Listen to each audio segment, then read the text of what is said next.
কাউকে দিতে চাইস? দিতে চাইস কাউকে? কেন দিবি না? দিতে গেলে পৌঁছে যাবে।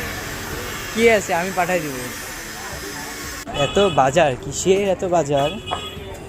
এই হলো জিনিসপত্র। মা বলো তোমার কেমন লাগতেছে শপিং করে? আমার তো খুব ভালো লাগতেছে। আর আরেকজনকে নিয়ে আসছি কিন্তু ও ফোন করতেই ব্যস্ত। পুরো ফোন করতে ব্যস্ত না তো, সবকিছু করে আর কি নিতে লাগবে বল? নেট লাগালে কি প্লাস্টিকের প্রয়োজন আছে? নেট তো ধর গিট দিয়ে দিব, প্লাস্টিকের উপর দিয়ে দিব। প্লাস্টিক লাগবে না, প্লাস্টিক দিবই না, প্লাস্টিকের কোনো কিছুই লাগবে না। হ্যালো এভরিওয়ান, তো সবাই কেমন আছো? তো অনেকদিন পর একটা ছোট্ট মোটো ভ্লগ নিয়ে আসলাম। তো জানি এটা একটা জগা খিচুড়ি ভ্লগ হয়ে গেছে আমার। জানো তো ভিডিওগুলো কিন্তু আজকের না, সেই কোন জন্মের ভিডিও আমি গ্যালারি ঘাঁটতে ঘাঁটতে আজকে পেলাম, তাই ভাবলাম এডিট করে তোমাদের সামনে নিয়ে আসি। শপিং করতে করতে ব্যাস আমাদের হালাত খারাপ হয়ে গেছে। তো তোমরা কমেন্ট করে বলো তো যে আমরা কিসের শপিং করতে গেছিলাম, দেখি তোমরা